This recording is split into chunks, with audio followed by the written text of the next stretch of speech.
They never found the twins. They never found the woman who vanished with them. And they never figured out what was inside that mirror. In the quiet New England town of Blackfield, Massachusetts, there's a place locals still whisper about, even though the estate itself burned nearly 70 years ago. They call it Cursed Land, a gothic horror relic swallowed by moss and silence. The story you're about to hear isn't just a haunted house mystery. It's about a bloodline twisted by ancient rituals, a legacy watched over by birds that never leave, and a family that may have never truly died. This is the terrifying legacy of the Vane family, an American folktale of disappearance, rebirth, and ritual possession that still haunts the trees, the air, and the eyes watching from the edge of the woods. What happened on that night in 1953 is only the beginning. In the spring of 1887, a man named Alaric Vane arrived in Blackfield, Massachusetts, with a fortune in textile money and a silence that made the townsfolk uneasy. He purchased 50 acres just outside the main road and began construction on a sprawling Victorian mansion with a central tower that scraped the clouds. Locals would later call it Black Hollow. But it wasn't just the size of the house that unsettled people. It was the way Alaric stared too long at the woods behind it, how he spoke in half sentences, and how the crows followed him from town to town. Some said he brought the birds with him. Others believed they had been waiting for him. By winter, the mansion was complete, its steep gables and stained glass windows glaring at the surrounding land like watchful eyes carved from memory. Within months, the rumours began. Odd sounds in the trees, flickering lights on moonless nights, and a stone circle found deep in the backwoods, arranged too precisely to be random. But those were just whispers.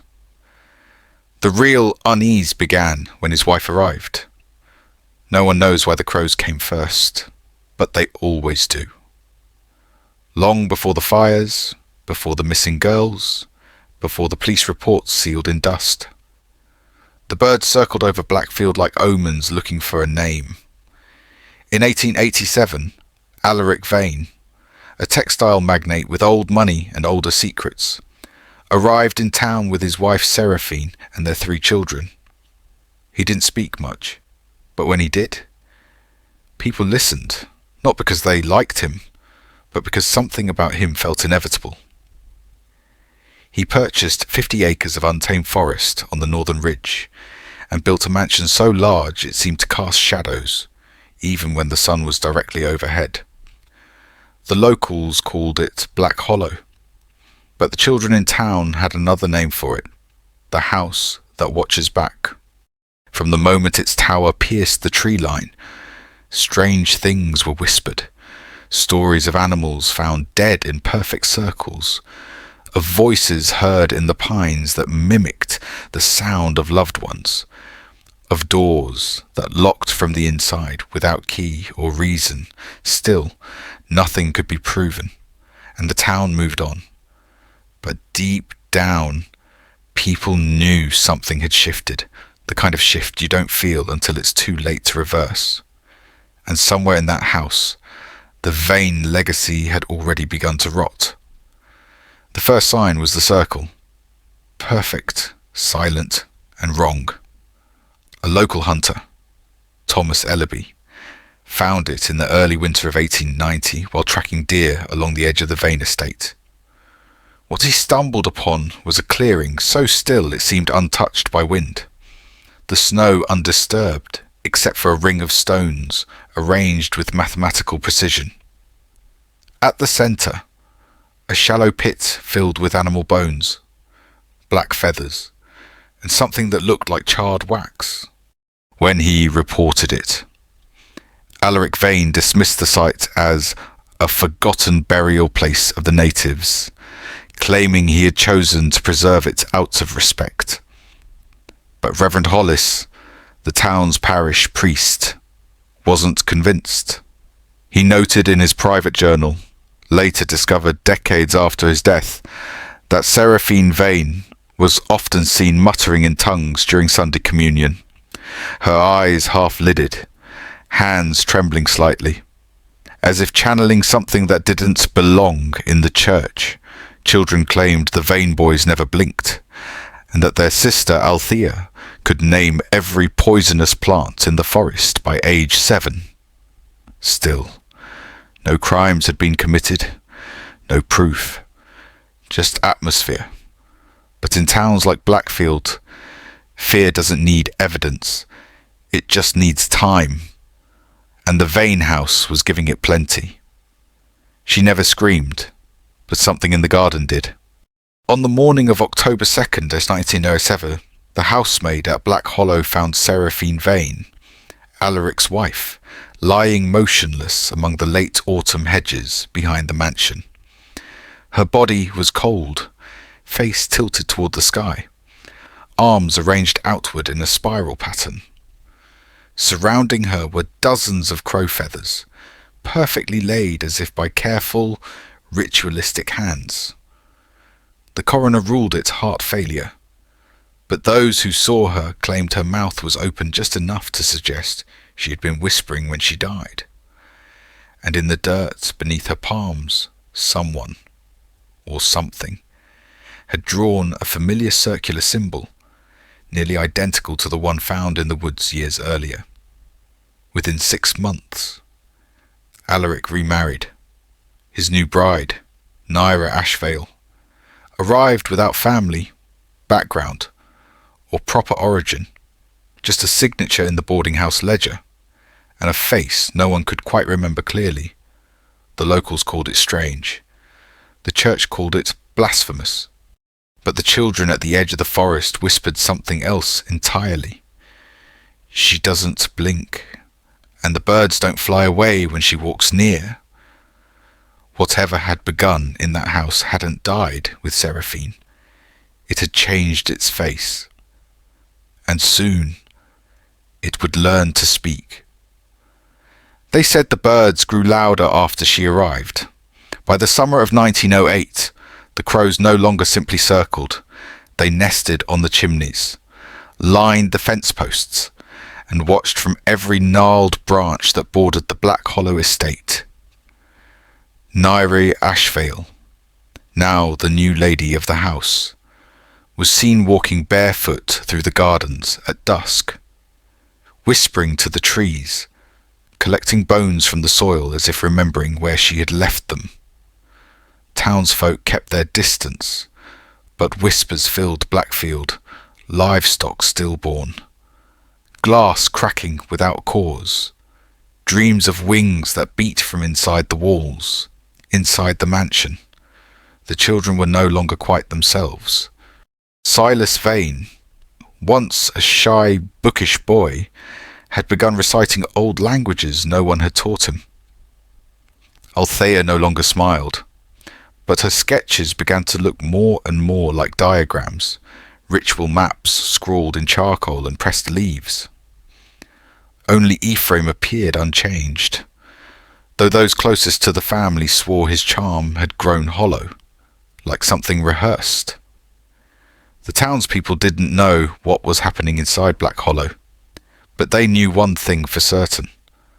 The house was no longer asleep, and whatever it had awakened had begun choosing sides. It wasn't the sound that unsettled them, it was the silence that followed. In 1912, Alaric Vane was found dead in his study, seated upright at his desk, pen still in hand, posture undisturbed. The cause of death, according to the coroner, was massive blood loss, but not a single drop of blood was found. More disturbing than that was what was missing. His eyes had been removed with surgical precision, the lids still intact, as if gently lifted open by something patient. There were no signs of forced entry, no signs of a struggle. The last page in his ledger simply read, The window doesn't face the woods anymore. The woods now face the window. Locals blamed it on business rivals. The sheriff wrote it off as strange but not criminal, but Reverend Hollis called it a cleansing, and refused to step foot near the estate again. Ownership passed to Ephraim, the more socially polished of the Vane children, while Silas moved permanently into the tower room, where neighbours claimed they heard chanting at odd hours, and the flutter of wings that never flew away. Something had changed in the air around Black Hollow. It was still. It was waiting. And what it waited for was already being born inside the walls. No one remembered when she first appeared, but everyone remembered the masks. After Alaric's death, Naira Ashvale began hosting annual winter solstice gatherings at Black Hollow, elegant masquerade balls that drew whispers louder than the music. Invitations were handwritten in ink so dark it shimmered violet under firelight. Guests described opulence, yes, but also unease. The Vane family wore masks made not of silk or porcelain, but of actual bird skulls and feathers, glass eyes embedded where human ones should be. One guest later wrote, "It felt less like a party and more like a ritual we were too foolish to recognize." During these nights, Silas never left the tower, but his presence was palpable. Althea performed music that echoed just slightly out of sync with time, and Ephraim offered toasts that drifted into muttering mid-sentence, as if hearing something behind the walls. After the 1915 solstice, a servant went missing. No report was filed, no search was made. The official story was that she left for Boston, but her coat and shoes were found still hanging in her quarters, and carved into the bedpost was a phrase that no one could translate. Not then, not now, not fully, but the symbol above it matched the one burned into the centre of the ballroom floor. She returned for the funeral, but she refused to enter the house. In the winter of 1912, Althea Vane, now a young woman, came back from finishing school in Europe to attend her father's burial. Witnesses say she stood at the edge of the property in a black dress that didn't seem to catch the snow, just melted. She did not cry. She did not speak. She simply stared at the windows of Black Hollow as if trying to recognize someone, or something, watching from behind the glass. That night, she told a childhood friend over tea that the walls pulse now, like lungs, like they're waiting for me to breathe first. She left the next morning and never returned. From then on, Black Hollow shifted. Visitors described a change in atmosphere, as if the house had begun inhaling. Lights flickered even without electricity. Ephraim's business thrived while every competitor around him collapsed. When asked about his good fortune, he simply replied, "We don't lose sleep in this house." But the workers at the mill spoke differently. They claimed Silas had begun coming into town only at dusk, his skin pale and eyes unreadable. One man said, "He doesn't cast a shadow anymore, at least not one I recognize." Black Hollow wasn't just changing, it was adapting, and whatever lived inside it had begun to step forward. The last time anyone saw Silas Vane, he was standing in the tower window, smiling at something no one else could see. By 1935, his presence in town had become so rare that some believed he had already died, until Ephraim casually mentioned his brother had gone abroad for his health. But no record supported that claim, no ship manifests, no train tickets, no letters. Just silence, and a growing number of crows perched permanently along the roofline of Black Hollow, like sentinels guarding something sacred or dangerous. Residents began reporting strange dreams, often involving spirals, black feathers, and the distant sound of someone humming a lullaby in reverse. Workers at the mill said their clocks would stop at 3:33 a. And one claimed he saw Nira Ashvale walking through the fog behind the factory, despite her being declared withdrawn from public life years earlier. Something was consolidating, tightening, and what came next didn't make headlines, but it left scars that would never fully heal. Because in Blackfield, what disappears isn't always gone. Sometimes it's just preparing to return. He didn't leave, he vanished. In 1935, Silas Vane, once the quiet twin, the watcher in the tower, was simply no longer there. No departure, no farewell. Just an empty room, an untouched bed, and a thin trail of feathers leading from the floorboards to the cracked window facing north. Ephraim, when questioned, dismissed it with a tense smile. He needed space. You know how Silas is. But those who'd worked at the estate said otherwise. They said the tower had gone silent overnight. No footsteps, no murmurs, no flicker of candlelight in the circular window that had glowed like an eye for nearly 2 decades. Worse, they claimed the birds had changed. The crows no longer watched the house. They obeyed it. They moved in patterns, sweeping over the roof at specific hours, clustering near the cellar doors, sometimes vanishing in unison just before someone got sick or went missing. A maid found a page torn from Silas's notebook, stuffed behind a loose panel in the study. It read, "She's not just inside the house now, she's inside the blood." That page was later lost.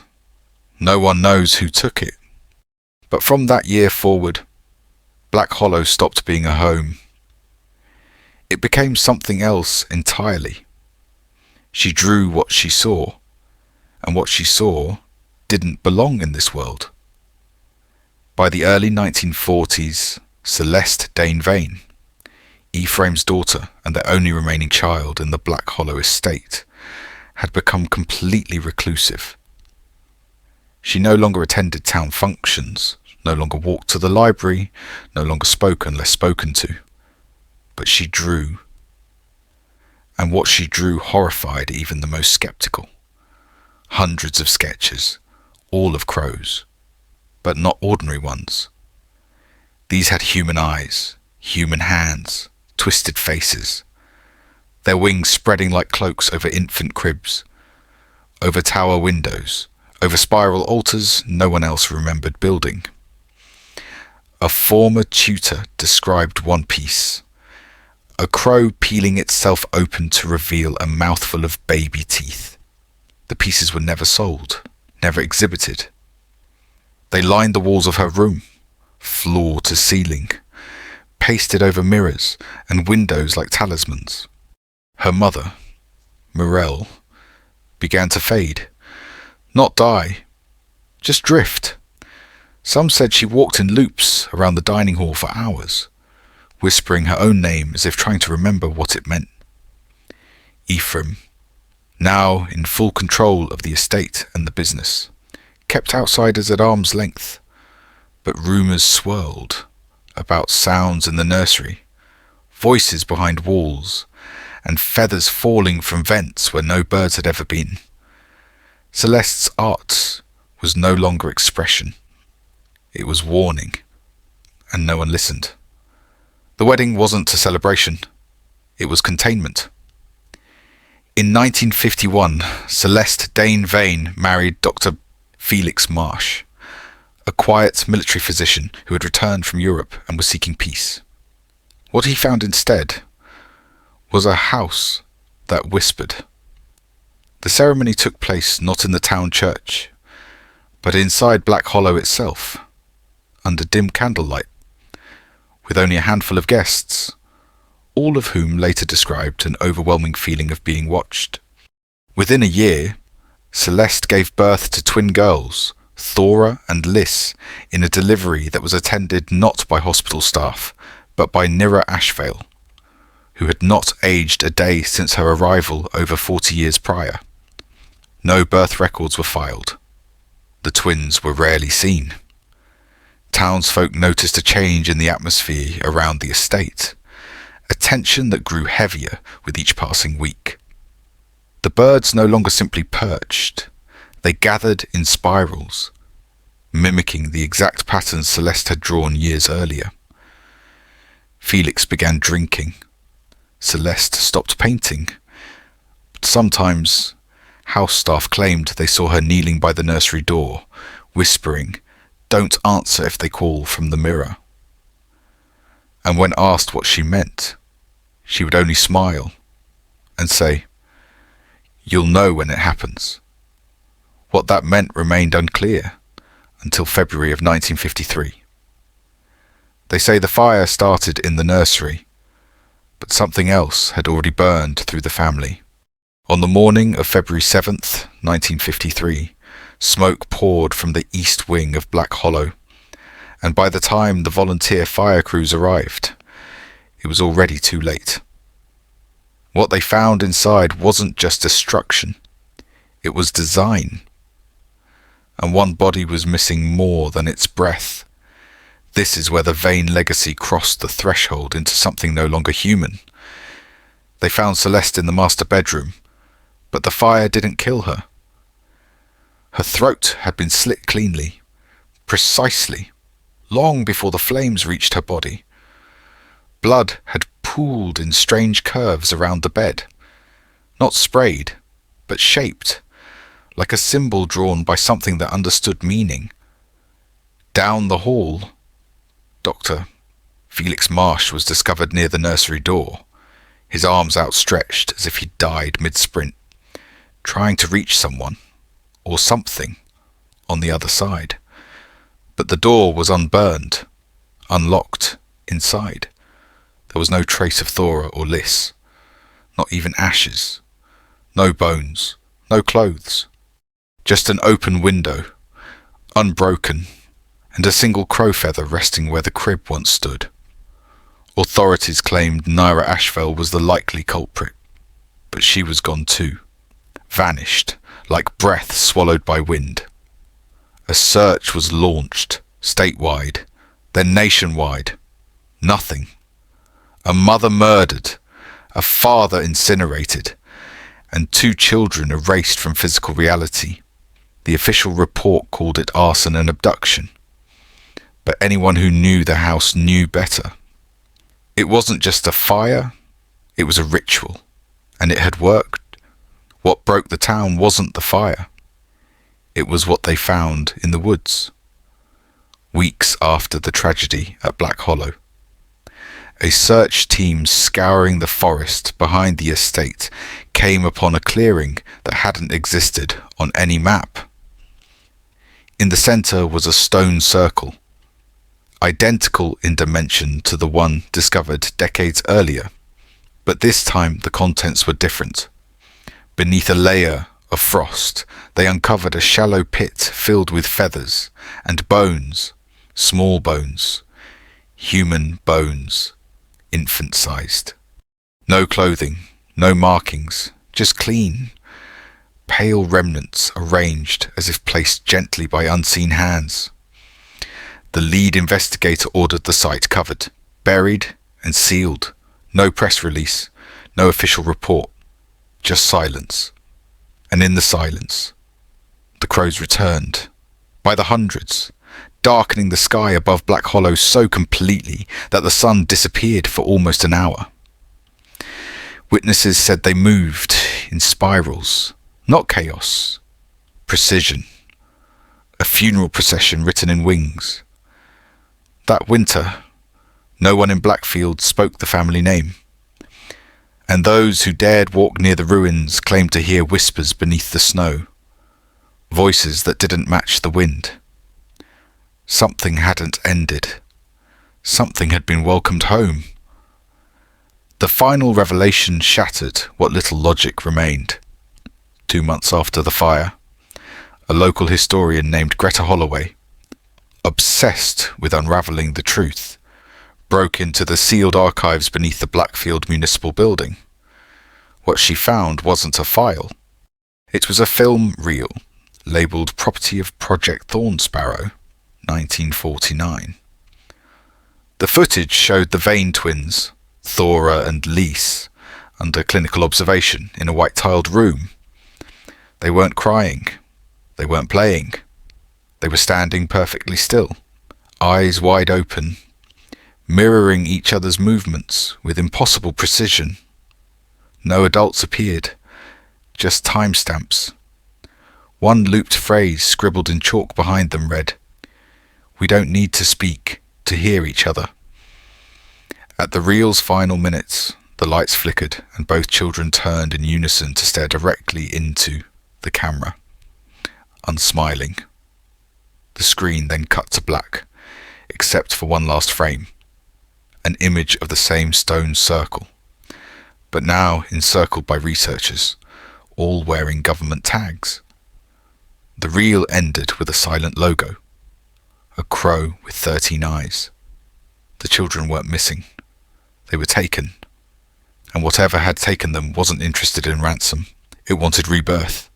They never truly left Black Hollow because they never had to. Weeks before the estate burned, local utility workers had reported strange surges in the underground grid beneath the mansion. When authorities excavated the charred ruins, they didn't find wiring. They found an entire sub-level, carved from black stone, untouched by the flames. There were no stairs leading down, no records of its construction, and no reason for it to exist. Inside, the walls were engraved with an alphabet that didn't match any known human language, but somehow felt eerily familiar, as if it had been whispered in dreams. In the centre of that chamber stood a chair made of antlers, soaked in dried blood, and around it were dozens of child-sized garments, folded neatly, as if waiting. A forensics team later discovered the garments contained no seams, no tags, and no origin. They were woven from something organic, but not animal, not plant, and definitely not man-made. That's when the lead investigator resigned, leaving only one line in her report. This was not a house. It was a door. And Black Hollow, it wasn't haunted. It was hungry. The most disturbing detail wasn't what they found. It was what they heard. Surveillance audio retrieved from the fire crew's helmet cams contained something no one could explain. A low, rhythmic breathing, not from any survivor, not from any firefighter, but from beneath the floor itself, and layered over it, a voice that sounded like every child the Vane family had ever lost, overlapping in a chorus of whispered nursery rhymes, in reverse. Forensic analysts slowed the track and enhanced the audio. What they uncovered shattered protocol. The voices were naming the living, first responders, investigators, even one of the archivists who later went missing without a trace. One name was repeated more than the rest, Thomas Vane. But Thomas had been dead for 62 years, or so they thought, because inside the sealed subchamber, behind the antler throne, they found a sealed jar containing a preserved human tongue, still twitching. DNA confirmed it belonged to Thomas, meaning someone or something had kept him alive, piece by piece. This wasn't a haunting. This was an ongoing conversation, and the Vane bloodline wasn't extinguished. It was reassembled. Everything the Vanes touched has since been condemned, not by law, but by silence. The house was never demolished. No official statement was ever made.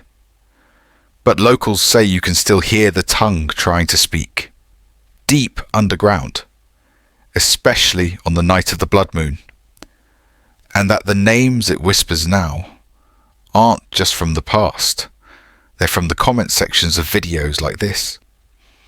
They sealed the chamber beneath the Vanes estate in 1974, poured concrete over the mouth of the thing that should never have spoken, and buried the family name beneath fake deeds and falsified records. But you can't bury sound, not completely. Since then, 6 construction crews who attempted to renovate the property have reported identical auditory hallucinations, a voice like wet paper tearing, whispering their childhood names. 3 workers quit.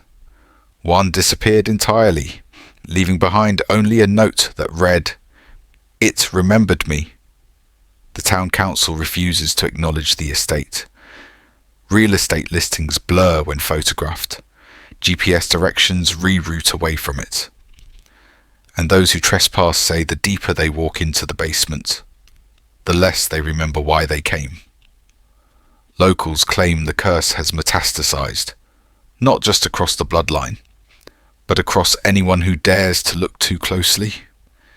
Every retelling seems to pull something back. And if you're still watching this video, if your lights flicker or your dreams shift tonight, maybe the Vanes whispered your name, too.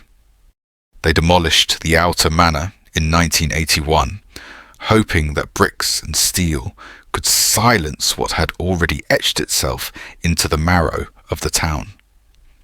But the whispers never stopped. Former neighbours, now scattered across the country, report the same dream. A red door at the end of a hallway that should not exist. Behind it, a soft, mechanical ticking and something breathing slowly in sync with their heartbeat. No matter how far they run, the house rebuilds itself in memory, room by room, thought by thought. Children born decades later speak the Vanes' names without ever being taught. A janitor in Connecticut carved symbols from the original estate's wallpaper into a hospital wall, claiming, "They told me to make it home again." There are patterns that echo beyond logic, sounds that infect, symbols that imprint, houses that refuse to die. And perhaps the most terrifying aftermath is this. Some stories don't want to be forgotten. They want to be repeated. And every viewer, every curious soul like you, brings them one step closer to memory. There's a reason the blueprints of the Vane estates were quietly removed from public records. A reason the fire marshal's report was sealed, the coroner's notes redacted, and the final photographs blurred beyond recognition. What they found beneath the foundation wasn't rot or mould. It was something older than brick, older than belief. A root system, twisted and blackened, that pulsed when light touched it. A voice on the final tape, female, whispering in reverse, saying, "Open the eye beneath the stair, the new development that replaced the property. 5 families have moved out, 2 have disappeared." Neighbours report flickering lights shaped like windows that don't exist, and shadows that fall in the wrong direction. One child went missing in 1997, when she reappeared 3 days later. Her mouth had been sewn shut with copper wire, but she had never left her locked bedroom. You think the house is gone. It just learned how to hide. And those who watch, like you, become part of its new floor plan. Memory turned architecture. This story isn't over. It's just moved into you. They never found the bones, not officially. But late workers at the city archives still talk about the smell. That strange, metallic sweetness that clung to the back of your throat like burnt pennies. Every time a crew tries to repave the old road behind the estate, their machines break down in silence. No smoke, no warning. just a humming vibration deep in the engine block. One foreman quit after his daughter drew the Vane Manor in crayon, a house she had never seen, complete with the cellar door and the word "below" scratched in red across the shingles. She said someone showed it to her in her sleep. Locals whisper that those who dream of the manor end up hearing something in the dark. A knock at the wall where there is no door. A cry from behind the mirror. No one wants to say it aloud, but they all feel it. Whatever was buried beneath that home didn't die. It scattered. And now, every quiet creak in your own house might just be a splinter of it. Waiting. Watching. It never needed a house. It only needed a witness. Some stories don't end. They echo. After the estate burned, people assumed it was over. But then came the missing pets, the dreams that bled into waking life, the black mould in perfect concentric circles beneath children's beds. A realtor who listed the lot described hearing a woman singing in reverse through the drywall.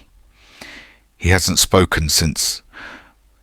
Psychics avoid the property, not out of fear, but reverence, as if it were sacred to something older than fear itself. The local school banned field trips near the ruins after a group of kids came back with the same word written on their arms. Return. Not carved, not drawn, grown, like the house had left a seed in them. People say the Addingtons were cursed, but the truth may be worse. They were chosen to house something that still wants to be remembered, still wants to be seen. And once you've heard its name, once you've felt that pressure behind your teeth when the lights flicker, you're part of it. The question isn't whether it will return, it's how many it left behind to bring it back. Some places don't die, they wait. And some families, like the Addingtons, don't vanish. They become warnings carved into history's soft flesh. But maybe that's why we're drawn to stories like this. Not just for fear, but for control.